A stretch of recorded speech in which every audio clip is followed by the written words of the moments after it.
하나님께서 오늘 우리에게 주시는 말씀은 요한복음 3장 16절로부터 21절 말씀입니다.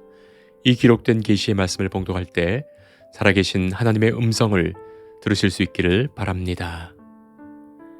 하나님이 세상을 이처럼 사랑하사 독생자를 주셨으니 이는 그를 믿는 자마다 멸망하지 않고 영생을 얻게 하려 하심이라. 하나님이 그 아들을 세상에 보내신 것은 세상을 심판하려 하심이 아니요 그로 말미암아 세상이 구원을 받게 하려 하심이라.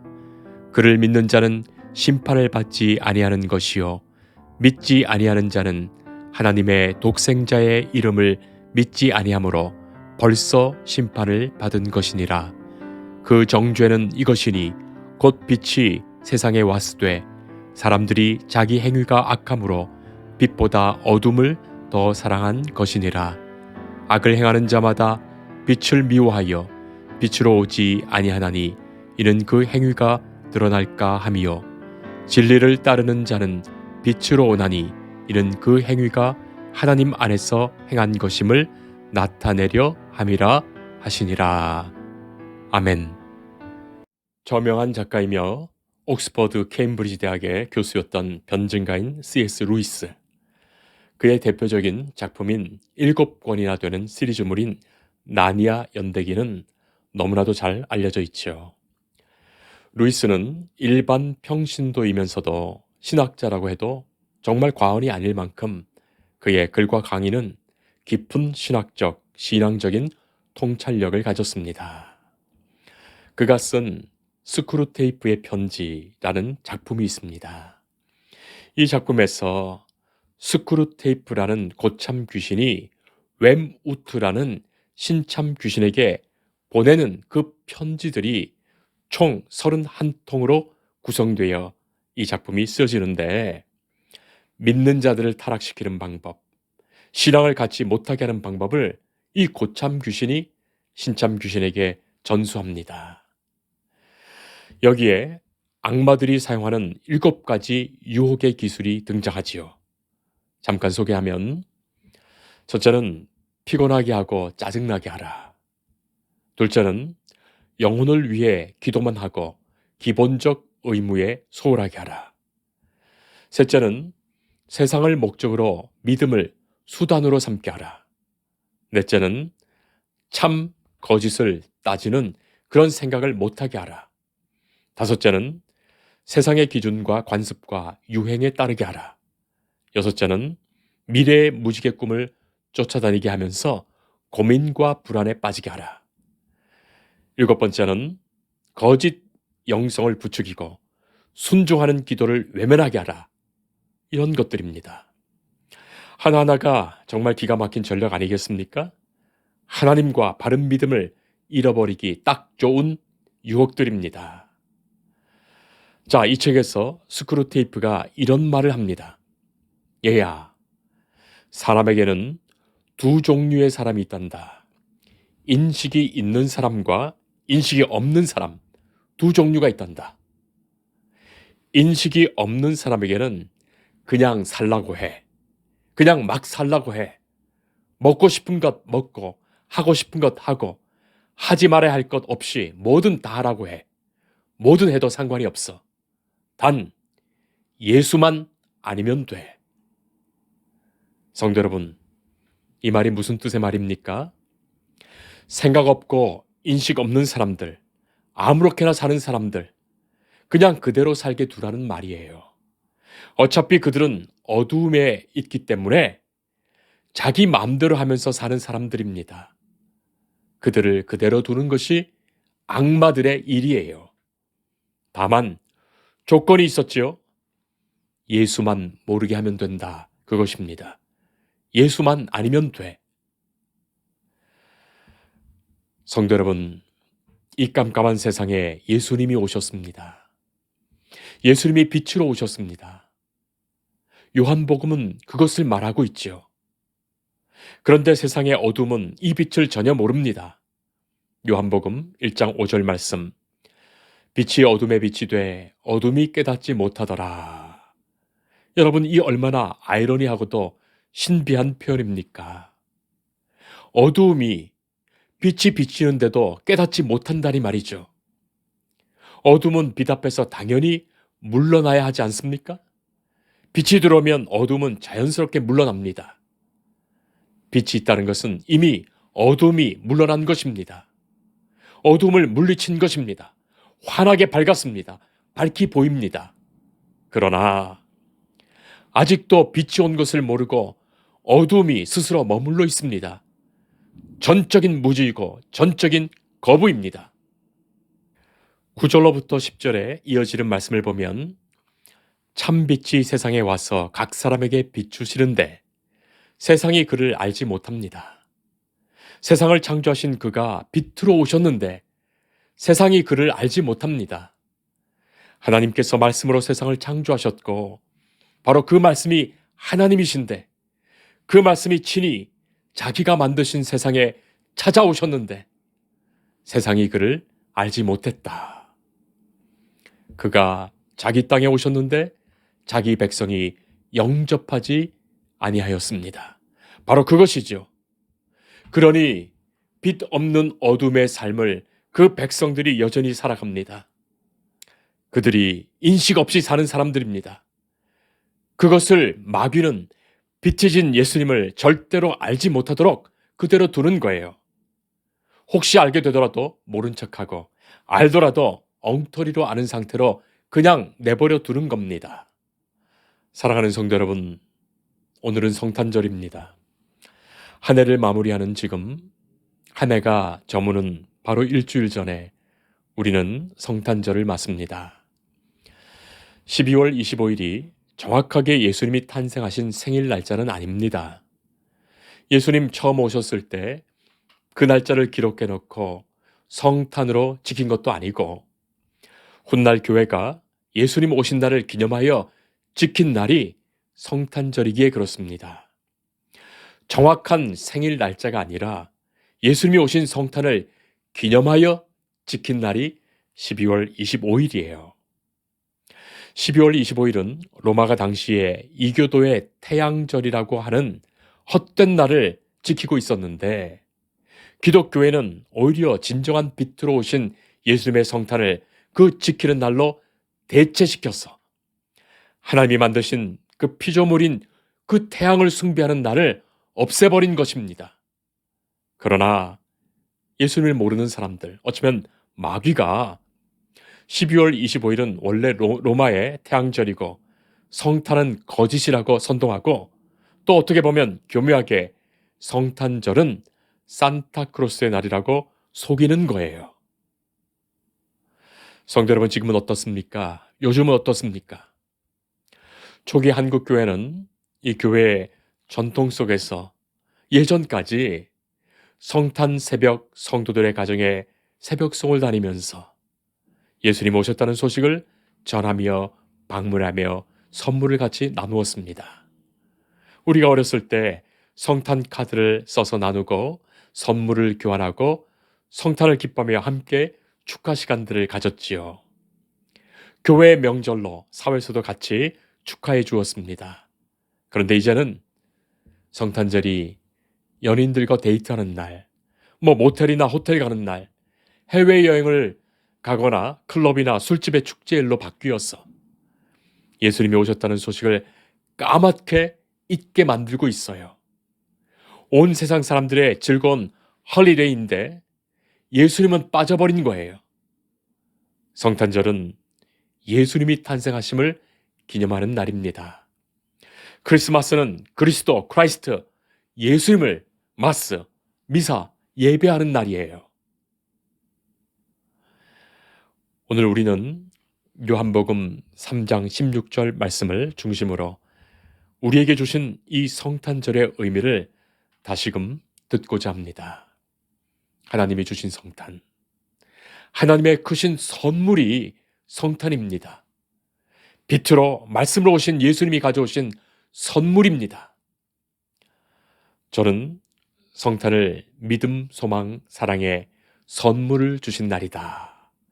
그렇게 세 가지 선물로 이날의 의미를 말씀드리려 합니다. 첫째는 성탄은 믿음을 선물로 주신 날입니다. 요한복음 3장 16절 하나님이 세상을 이처럼 사랑하사 독생자를 주셨으니 이는 그를 믿는 자마다 멸망하지 않고 영생을 얻게 하려 하심이라. 18절 말씀, 그를 믿는 자는 심판을 받지 아니하는 것이요 믿지 아니하는 자는 하나님의 독생자의 이름을 믿지 아니하므로 벌써 심판을 받은 것이니라. 성도 여러분, 이미 심판을 받은 사람들이 세상 사람들 그리고 우리들입니다. 죄악의 어둠에 살면서도 빛으로 오신 것을 모르고 살아가는 사람들, 내 욕망과 탐욕대로 살다가 심판을 받아 영원히 죽을 수밖에 없는 사람이 바로 우리들이에요. 그런데 그런 우리를 구원하시기 위해서 하나님은 예수님을 보내주셨습니다. 용서하시고 생명 주시기 위해서 예수님을 보내주셨어요. 바로 그것을 우리가 믿고 바로 그 믿음으로 구원받게 하셨습니다. 그 옛날 광야에서 방황하던 백성들이 불뱀에 물렸을 때 모세는 놋뱀 장대를 하늘 높이 달았습니다. 하나님은 무엇을 하라고 한 것이 아닙니다. 다만 그 높이 달린 장대를 바라보라고 하셨습니다. 눈을 들어 보라고 하신 것입니다. 그 장대를 본 사람들은 죽지 않고 생명을 얻게 될 것입니다. 그렇게 하나님께서 말씀하신 거예요. 그게 바로 요한복음 3장 14절 말씀이에요. 모세가 광야에서 뱀을 든 것 같이 인자도 들려야 하리니. 15절에 이는 그를 믿는 자마다 영생을 얻게 하려 하심이니라. 성도 여러분, 우리 주님 예수님도 똑같이 들리십니다. 높이 들리십니다. 나무에 달려 십자가에 달려 들리십니다. 그래서 예수님이 들리신 그 십자가를 참으로 감사하며 바라보는 것만으로도 그런 구원을 얻습니다. 바로 그것이 믿음이에요.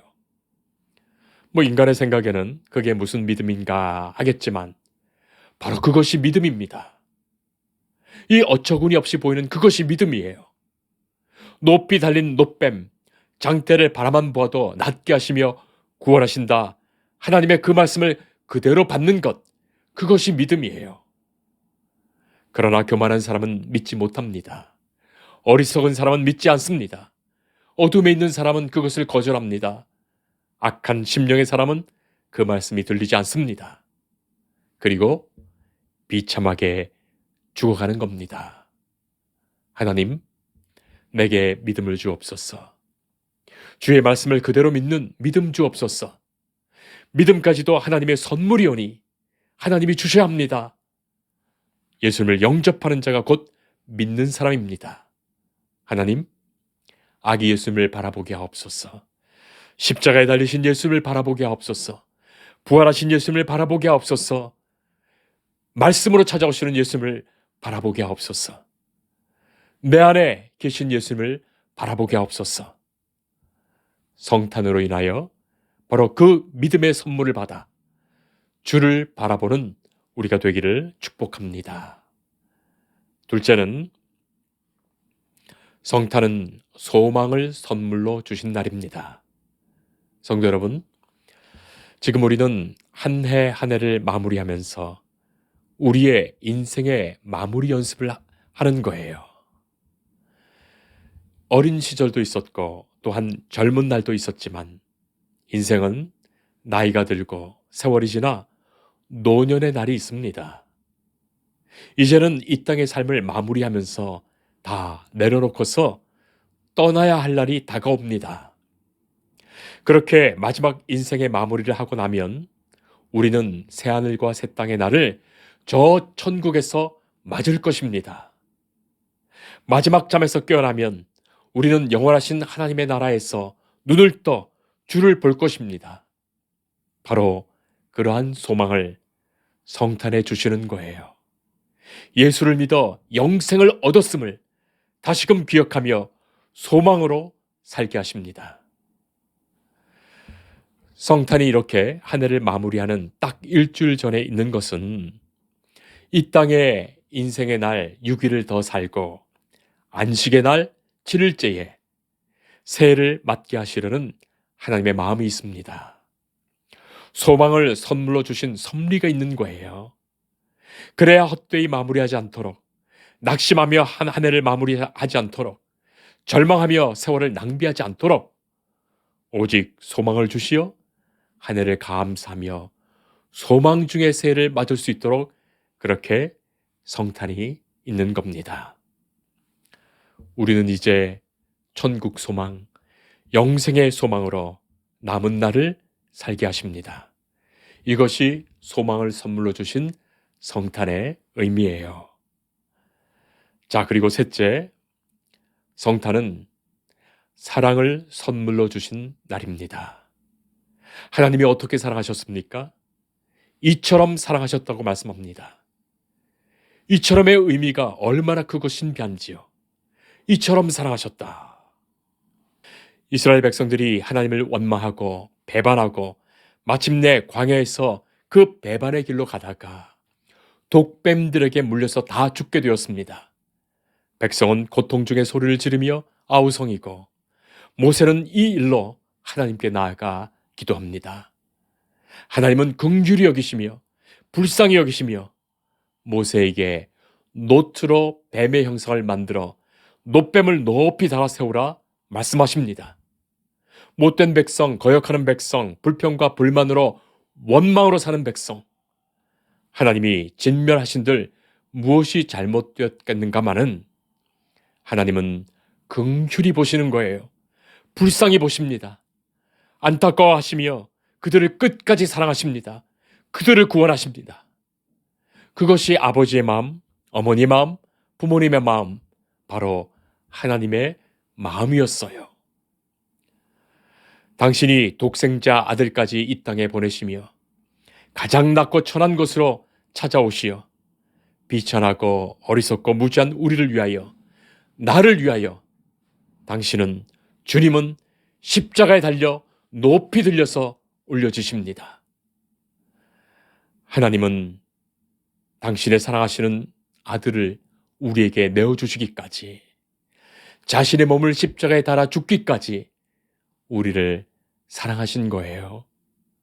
친구를 위하여 목숨을 내놓는 친구, 양을 위하여 목숨을 내놓는 목자, 자기 백성을 살리기 위하여 자신이 죽으신 하나님, 하나님이 아들을 보내심은 이처럼 사랑하신 사건이에요. 우리를 사랑하신 그 구체적이고 결정적인 사건이 바로 오늘 예수님이 이 땅에 오신 사건입니다. 예수님은 그렇게 하나님의 사랑하심으로 하나님이 세상을 이처럼 사랑하여 독생자 아들을 보내주시어 예수님은 우리에게 오셨습니다. 오늘 우리가 읽은 요한복음은 예수님의 첫 성탄의 그날과 그 장소에는 관심이 없습니다. 그래서 마태복음, 누가복음에 등장하는 성탄의 이야기가 요한복음에는 전혀 없는 거예요. 그러나 요한복음은 성탄의 날짜와 장소가 아니라 성탄의 진정한 의미가 무엇인지를 고차원적 높이에서 우리에게 말씀해 주십니다. 성탄은 어둠의 세상에 빛으로 오신 사건, 말씀이 육신이 되어 오신 사건입니다. 하나님께서 믿음으로 우리를 구원하시는 날, 하나님께서 영생과 천국을 살게 하시는 소망 주시는 날, 하나님의 그 크신 사랑을 보여주시고 우리를 사랑하신 날, 그날임을 기억하며 살도록 하십니다. 예수님의 또 다른 이름이 임마누엘입니다. 마태복음 1장 23절에 보라, 처녀가 잉태하여 아들을 낳을 것이요 그의 이름을 임마누엘이라 하리라 하셨으니 이를 번역한즉 하나님이 우리와 함께 계시다 함이라.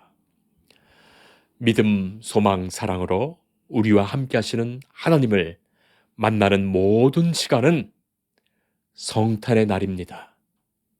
그래서 실은 우리가 드리는 모든 주일 예배가 성탄 예배예요. 우리가 드리는 모든 예배가 부활하신 예수님을 기뻐하는 부활절 예배인 것처럼 우리가 드리는 모든 예배가 모든 것을 감사하게 하시는 감사절 예배인 것처럼 우리가 드리는 모든 예배가 빛과 말씀으로 오신 예수님을 만나는 성탄절 예배되는 거예요.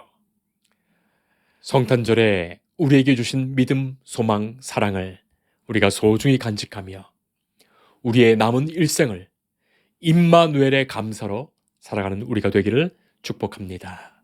그리고 우리에게 주신 믿음, 소망, 사랑을 세상의 사람들에게 선물로 우리도 나누며 지금 이 땅에서부터 영생을 살아가고 있는 하나님 나라의 백성된 삶의 은혜가 우리 안에 있기를 축복합니다. 기도하겠습니다. 하나님 감사합니다. 하나님은 독생자 예수 그리스도를 우리에게 보내주셨습니다. 믿음, 소망, 사랑을 선물로 주셨습니다. 우리가 믿음으로 영생을 얻고 소망으로 천국을 지금 살아가며 사랑으로 하나님을 사랑하며 이웃을 사랑하며 살게 하십니다. 성탄으로 오신 주님이 언제나 내 안에 찾아오시며 우리가 매일의 삶에서 성탄을 경험하며 임마누엘 하나님이 나와 함께 하심을 날마다 고백하며 증언하며 살게 하옵소서. 예수님 오심을 감사드리오며 빛으로 오신 주님, 말씀이 육신되어 오신 주님, 예수님 이름으로 기도합니다. 아멘. 주님을 늘 믿으며 그 손을 의지하고 내 몸과 마음을 바쳐서 끝까지 충성하리.